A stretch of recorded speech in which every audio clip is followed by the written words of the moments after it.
Hey everybody, welcome back. Today we're talking about 10 tools that employers keep asking for when they're hiring for entry-level IAM roles. Now, if you're breaking into identity and access management, this is one of those areas that can always feel a little bit more confusing than it needs to be because job postings throw out all of these platform names and expect you to somehow already know what they all mean. So in this video, I kind of want to simplify that a bit and walk through 10 of the biggest tools that you're most likely going to see, what they actually do, and why they matter when you're just getting started. So with that, let's get into one of the most classic foundations in this space, Active Directory. Now first, don't worry if you don't already know what Active Directory is, because this is one of those terms people like to say everyone should just know it, all right? Active Directory, or AD, is Microsoft's on-premise Active Directory service, and it dates back to Windows 2000 Server. It was built to basically help organizations manage users, groups, computers, and authentication inside their internal environment. And even though it's older, it still matters because a lot of companies still rely on it, especially in hybrid environments. For entry level IAM, it gives you a strong foundation to know this stuff because the core identity concepts are heavily based here, like how accounts are organized, how access is assigned, and how administrators manage people in systems at scale. So once you understand those basics in Active Directory, it gets much easier to understand the newer cloud platforms built around similar identity ideas. And that's where we can move into talking about Microsoft Entra ID. Now, Microsoft Entra ID is Microsoft's cloud identity platform. Where Active Directory was built for systems that live inside an organization's own environment, Entra ID is built for systems and users that exist across the internet. With on-premises infrastructure, a company is basically managing its own servers, network, and internal machines. In the cloud, identity has to stretch across remote users, software as a service apps, mobile devices, and resources that are not all sitting in one building or even under one piece of infrastructure. So basically, the job of the identity system here kind of changes a bit. Active Directory is heavily tied to the internal environment in the traditional Windows domain. Entra ID is built to manage access in a world where people are signing in from different devices, different locations, and into multiple cloud platforms. That is why things like single sign-on, MFA, and conditional access have become such a big part of it. And that shift is why Entra ID is also has so much value in the current market. Basically, employers want people who understand cloud-based identity because it is the environment so many organizations are now operating in. And once you understand Entra ID, the next thing is to look at where a lot of that user and tenant level work actually gets carried out, which is in the Microsoft 365 Admin Center. Now, Microsoft 365 Admin Center is the administrative hub where a lot of the day-to-day user and tenant management actually happens. Okay, this is where admins handle things like user accounts, license management, role changes, password resets, and service level settings across Microsoft 365.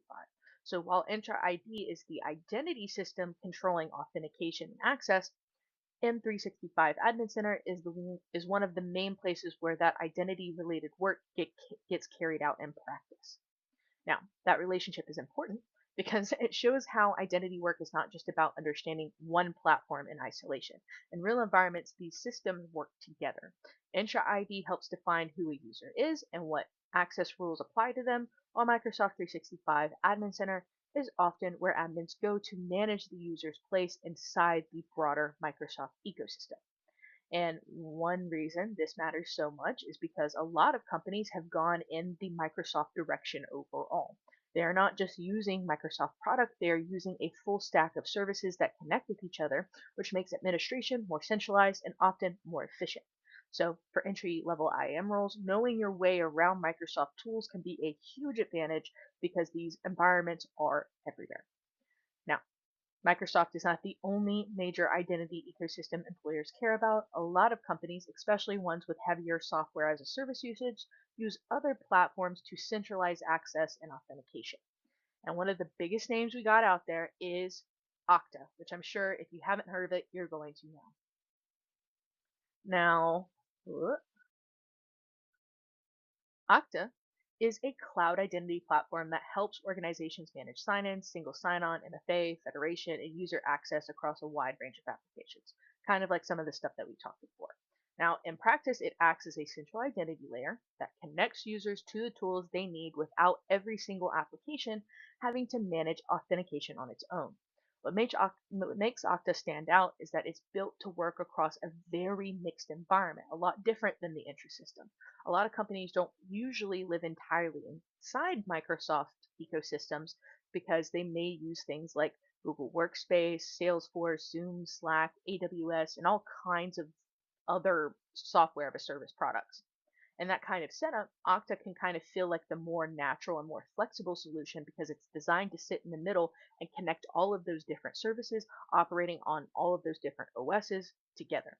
And that is part of why some organizations may prefer it over the more Microsoft centered stuff because Microsoft tools tend to only work best when a company is already heavily invested in those products. But if an environment is more spread out across different vendors, or some people use Mac, some people use Windows, it kind of makes teams find that more manageable if they're using that system. So it is often less about one being universally better and more about which one kind of fits what you're doing. Now, that makes Okta super relevant in the job market because it shows up a lot more often in service software as a service heavy cloud based environments. Um, but that's kind of slowly shifting as interest starts to become more and more open and partnering with different people. But once you start thinking about access in a real company, there is kind of this other piece that matters too, and that is how access actually gets requested, approved, and fulfilled.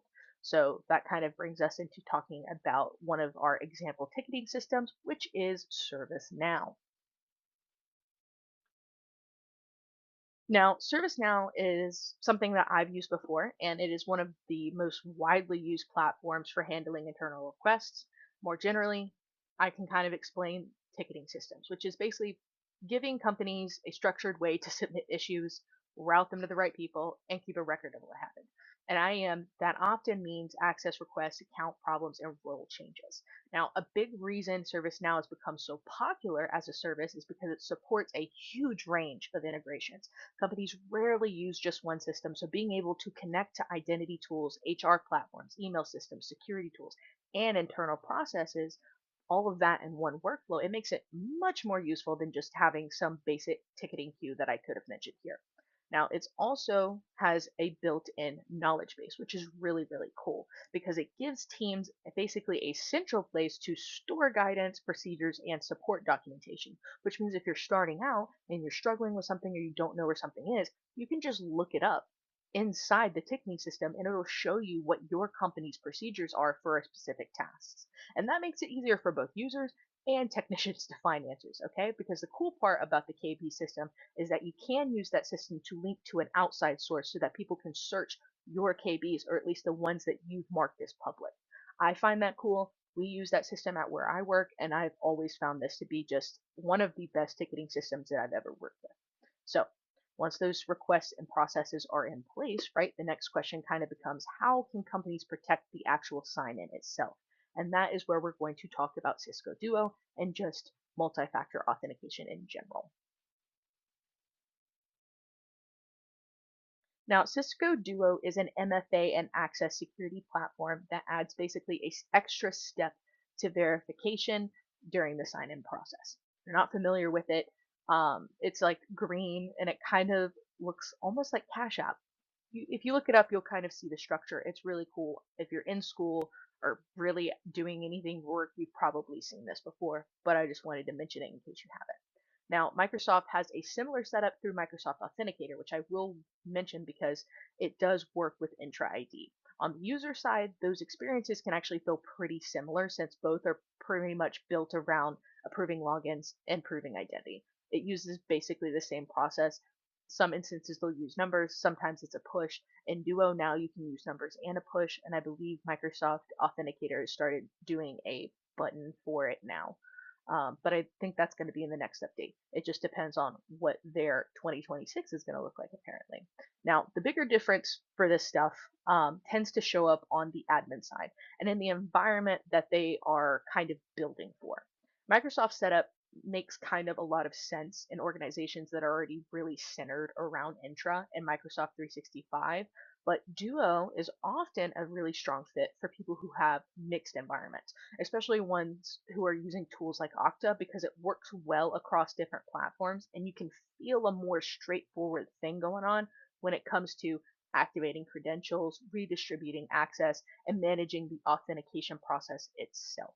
So while both kind of help secure sign-ins, the choice often kind of comes down to what the company already uses and which admin workflow fits them better. Now, I've worked in both, and that is, in my opinion, the true difference that stands out when I talk to people on the business side of things.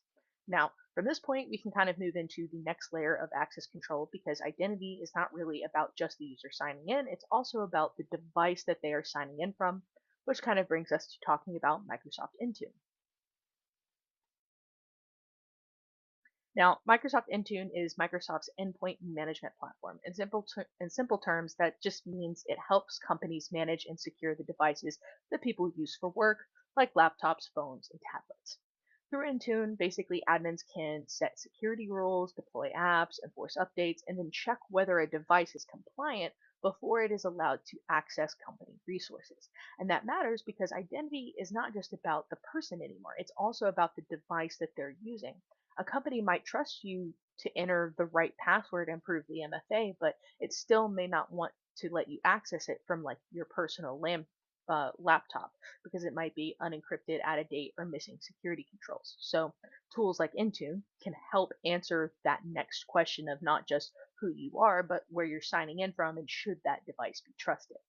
That is usually why Intune kind of fits so naturally into the Microsoft identity stack. Intra helps verify the user, and Intune basically helps evaluate the device. And a lot of the time, if you go into the 365 Admin Center, both of those things are kind of all connected because all of these systems work together. So if you go to like this 365 Admin Center, you can see the account stuff, but you can also see how those devices are associated with that user, which helps with like provisioning and all of that stuff. So basically, together, they let companies make smarter access decisions based on both the identity and compliance side of things.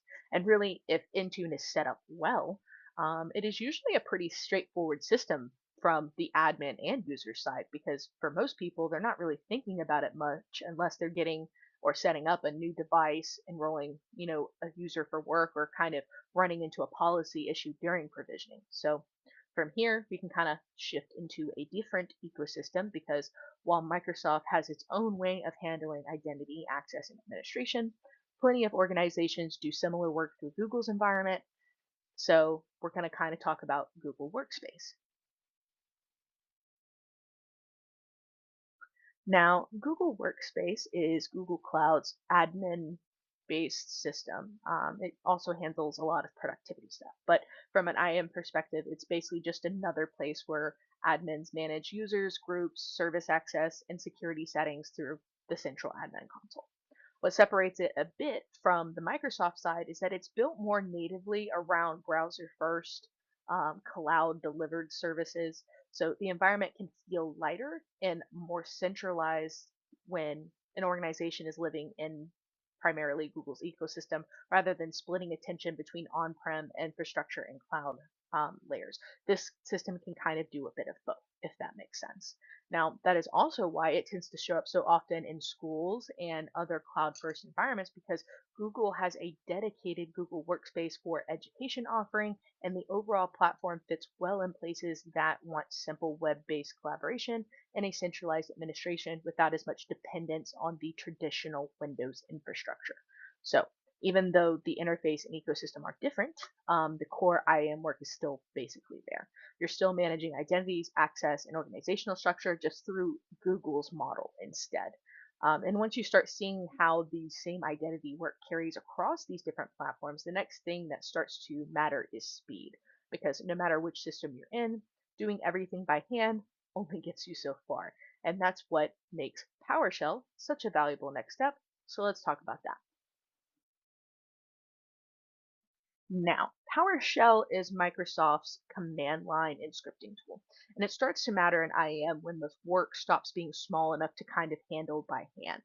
Now, a lot of identity tasks do genuinely begin as simple admin actions. But once those actions have to be repeated across more users, more systems, more requests, the whole manual work thing becomes very slow and inconsistent. So using PowerShell, you can kind of give yourself a way to automate that work so that it's faster, cleaner, and easier to manage. That is why it has become such a go-to in Microsoft heavy environments because it fits naturally into the systems people are already using, and it helps bridge that gap between basic administration and operation at scale. Now, that kind of sets up the next slide pretty well because once identity work grows beyond individual changes, the focus starts shifting toward governing access across the organization as a whole. So that's going to bring us to talking about SailPoint, one of my favorite things. Now, SailPoint is basically an identity governance platform, which just means that it's focused less on everyday admin tasks and more on controlling, reviewing, and managing access at a broader organization level. So while some of the earlier tools we talked about help with things like authentication, user changes, tickets, or device trusts, SailPoint sits more on the governance side and helps answer questions like who has access, why they have it, whether they should still have it, and how that access can kind of be reviewed over time. This is what kind of makes it similar to the other systems we mentioned, but also it kind of takes a step forward beyond them. It's still part of that same identity world, okay, because it deals with the users and the roles in the lifecycle and the access, like all I said before. It's just instead of helping admin make a change, it helps an organization manage access in a way that's more visible, controllable, and easier to audit. Basically, this is like your audit pie. It'll give you reports. It'll also give you some information about specific users if you need that level of viewing. Sometimes we used to have it in a place that I worked with before, not the place that I currently work at, because we had to be able to differentiate if this person was a lawyer or if they were a secretary. And sometimes, because they wanted to do things for the lawyers that the lawyers were supposed to be doing for themselves, we had to check information and all of that. And SailPoint's just a really quick way of being able to pull some of that information up. And it's a really great way to run some reports that you might want to use PowerShell or something of that nature to act on. But yeah, that's pretty much it. And really, that just makes SailPoint a strong note to end on because it shows where identity work can grow over time.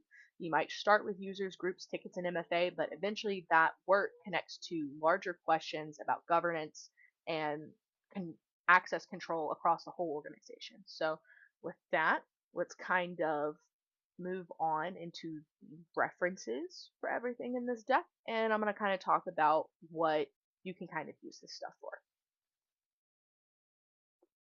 Now, here is the references. As I promised, everything we talked about is listed here. So if you want to dig into more of it for yourself, you can. And like always, the presentation will be in the description and in the comments for TikTok. So with that, kind of want to leave you with one final takeaway before we basically wrap all of this up. Now, before I do that, actually, so you can see there's a manual. The manual is basically the official documentation guide. Like this will take you to the page that'll show you how the vendors themselves tell you this stuff works. And it'll show you like the breakdown of how to set everything up and do all of that on your own. The training thing that you see here, or like briefly mentioned here, that is just videos or reading or various things that I've kind of put together in order to help you guys understand some stuff better. And then the cert thing, you can see the certs at the end here. All of those should link to certs that are relevant to that specific topic. So if you want to say, hey, okay, I want to be able to learn this thing, but I also want to be able to prove it and provide something to my employer. So when I'm getting hired, they can see that I can do this specific stuff. That's what that's for. All right. So let's get into our takeaway and finish off this video. Now, the biggest takeaway here is that IAM is not one path, okay? It's not one job or even a single way to start. It's a mix of different tools, systems, and responsibilities. And genuinely, the direction that you go in is going to be dependent on a lot on like who you are, what kind of work you want to do, and most importantly, who you want to work for. because different environments are going to value different platforms. So a lot of this is really about building the foundation that makes sense for the path that you want. So I hope this helped make the ideas, concepts, space, all of that feel a little bit cleaner. Feel free to comment, like, and follow because I will see you in the next one, hopefully. And if you do want to comment, please, give me some video ideas. I want to hear what you guys would like to have me talk about or explain to you because, quite frankly, I make these videos for you guys. And the more interaction that I get with you, the more that I'm able to give you stuff that you want. So I'll see you in the next one. Hope you guys have a great day. See ya.